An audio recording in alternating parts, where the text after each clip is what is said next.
Bioware is now well known for their work on Mass Effect and Sonic Chronicles The Dark Brotherhood, Dragon Age.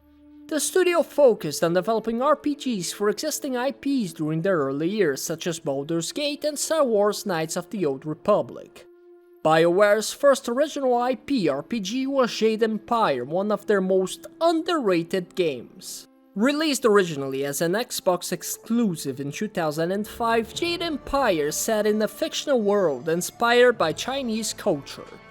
Players take control of a character generally referred to as the Spirit Monk and embark on a journey to explore the world and unveil the truth behind their origins. The game's main feature is the fighting style system. Upon creating a character, players can choose one from 4 different fighting styles to start the game with.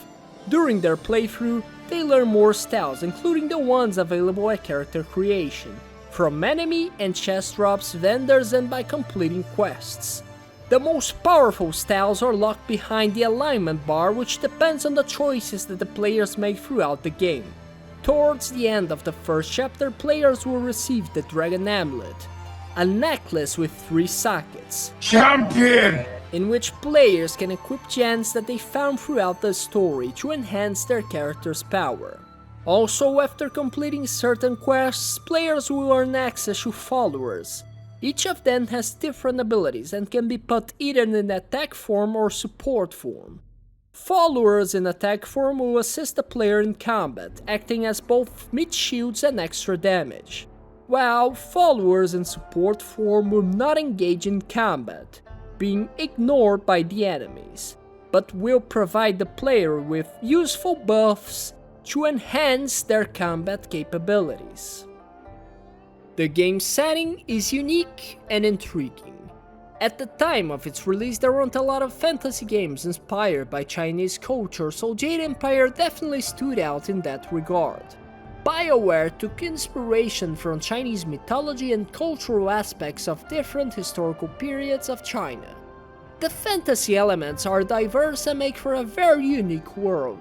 While part of the world is pretty down to earth, feeling like it's based on the King's Dynasty time period, there's also magic, the supernatural, fantastical creatures roaming about, high-tech VTOL flying machines, and the most frightening of all, a British man who, instead of introducing opium to these lands, brought gaslighting instead. Scary. The environments were inspired by artworks depicting the landscape of China from the Song Dynasty. The game's color palette was based on the Tang Dynasty's green-hued art. The wilds were inspired by the Huangshan region and so on. They even made sure to create a fictional language called Tofan to add to the immersion of the game's setting. The music is also fantastic, obviously taking inspiration from traditional Chinese music, and adds a lot to the world of Jade Empire. The creatures, the scenery, and the thematic are incredible and do a great job at drawing you into this fantasy world. The game also does an incredible job with its side quests. Some of them are probably more interesting than the events of the main story, and do a great job at expanding the world and the lore of Jade Empire. They are also incredibly unique and didn't feel repetitive at all, which is not common when it comes down to side quests in RPGs. While the game is absolutely great for its presentation and world building, the story is just okay. It's a typical hero's journey story. It starts off fairly strong and intriguing, but it falls off a cliff after you reach the Imperial City. From there on, it feels like the game is desperately trying to reach its conclusion. Up until this point, you were slowly fed information about the setting, discovering what existed beyond your village, finding new allies and stepping into the intriguing mysteries of this world. However, all of that goes out of the window quickly when you're tasked to infiltrate the Black Lotus headquarters. The game throws 4 back-to-back short, underdeveloped acts and then quickly concludes the story. You will spend 80% of your time in this game playing the first 3 acts, and this is not an exaggeration. While the game plays with some interesting concepts, a lot of them just end up falling flat and poorly developed. The villains in particular are shrouded in mystery when you first hear of them, but they end up being huge disappointments when you finally encounter them. The Mother is a great example of this. After you enter the Cursed Forest, you will meet some totally not suspicious people. Silent Green. Who will tell you that the guardian of the forest shadow, is the one responsible for the curse. However, when you find the forest shadow, you learn that she wasn't responsible for the corruption of the forest, that the people you talk to are cannibals, big surprise, and that they worship the entity responsible for the corruption of the forest. A mysterious entity called the Mother, an ancient evil slowly sipping its influence into the woods. You might imagine many possibilities of what this Mother could be, but I bet you wouldn't imagine it being just a huge meatball. Disappointing doesn't feel like a good enough word to describe it. Likewise, in the spiritual realm, in the Water Dragon's temple, you receive this vague description of a great evil growing and corrupting the temple. An unnatural being that is the embodiment of evil. And it just takes the form of a doppelganger. Your inner evil, if you will. The story is riddled with weak plot twists and poor pacing. Unless you're not paying attention to the story at all, none of the plot twists shock you at all. The followers are also incredibly underdeveloped.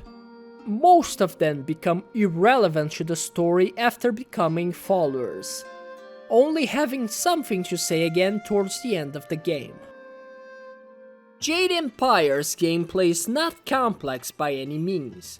While you have a variety of styles you use, all of them can pretty much be reduced to pressing the attack button 3 times to perform a combo, and sometimes using your power attack to break enemies' guards. The game uses this rock-paper-scissors combat system where blocking beats strikes, power attacks beat blocking, and strikes beat power attacks. While the combat is not really hard, you will often face enemies that outnumber you, and you have to roll. Roll a lot to survive. Because they don't take turns to attack you. If one of them hits you, be prepared to lose a chunk of your life as all of them overwhelm you. This is before most developers figured out to let enemies take turns in these brawly combat situations.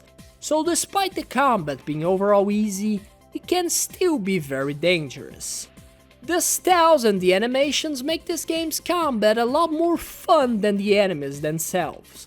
While, like I said before, pretty much every style can be reduced to just pressing the attack button 3 times, the animations more than make up for it. The transformation styles are particularly unique, and I admit that I didn't expect that the game would actually let me turn into a huge jade golem and crush my enemies as the Emperor's courage burns everlasting. Despite of how fun the styles can be, they are also an aspect of Jade Empire's gameplay that falls flat. They are incredibly unbalanced. Overall, due to the way that the enemies work, you want styles that hit hard but are also not too slow. If you pick a style that is too fast but does too little damage, you will pretty much engage in an unintentional hard mode, fighting spongy enemies, and if you pick a style that is too slow, enemies will gang up on you before you can even get a hit on them. That makes it so a lot of the styles completely go out of the window unless you are a masochist. While you can just spend talent points on them to make them better, there is no point if every single one gets the same improvements with talent points. The rich get richer, and towards the end of the game, the open palm and iron fist styles are by far the best styles. So once you max out your alignment, you've pretty much beaten the game. Much like the styles, the followers are also incredibly unbalanced. The attack form is incredibly weak. as followers are quickly downed and do little damage, so they are more useful in support form, with one exception. However, Dawnstar, the first follower that you get, is by far the most useful one, serving as a chi battery. So unfortunately, even though the followers are a cool concept, despite their overall lack of personality, it will be disappointed to learn that most of them are not very useful. And that is because chi is by far the most useful stat in the game. It is required to empower your attacks and not hit like a wet noodle, and can also be converted into healing. So not only you are kinda forced to take Dawnstar as a follower to enhance your damage and survivability, but you also don't even have much of a choice but to invest a lot of points into chi as you level up. You might try to avoid it, but you will eventually be hit with the reality that you're making the game needlessly harder for yourself, for trying to be creative. When an RPG punishes you for taking different builds, it really makes you question why you get points to spend anyway. The underwhelming aspects of the combat are not that important in the long run, as the game clearly favors its world building above all. Even though the main story can be a bit disappointing towards the end, it was enjoyable for the most part, and the side stories more than make up for the stumbling that starts during chapter 4. So with that being said, why was Jade Empire forgotten? The main reason why Jade Empire was not as successful as other Bioware RPGs was the console that it was originally released on, the Xbox. Bioware themselves went on to say that they regretted not waiting for the Xbox 360 to release Jade Empire as a launch title. The Xbox is a mine for forgotten games because of how unpopular the console was compared to the PlayStation 2. A lot of developers didn't even bother to develop their games for the console, and the few that did it were rewarded with mostly lackluster sales and the high probability of having their game falling into obscurity. It doesn't help that Jade Empire also came out pretty late into the console's life cycle. By the time that Jade Empire was ported to the PC in 2007, the industry landscape had completely changed. Now, on the 7th generation of consoles, games were looking much better and game mechanics were getting more and more complex. Jade Empire missed its timing twice. First, it came out too early and then too late. Besides coming out at a console that pretty much condemned the game into obscurity by itself, it didn't help that Jade Empire came out in 2005, right after games such as God of War and Resident Evil 4. Competition was strong, and Jade Empire's unique style works in its favor and against it.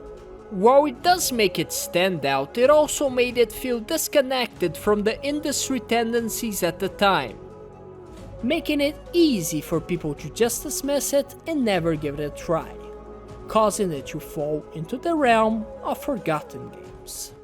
Jade Empire was a passion project envisioned by Bioware's founders since they first established the company. It is evident with how much care was put into the creation of its world. While some aspects of it might be a bit disappointing, it is still undeniably a great game for its time that unfortunately suffered from being released on an unpopular console at a time when competition was fierce. It did not become the mainstream hit that the developers might have wished to be, slowly fading as the years went by, but its charm is undeniable. If you liked the video, please like, subscribe and leave a comment, and thanks for watching, and I'll see you in the next one.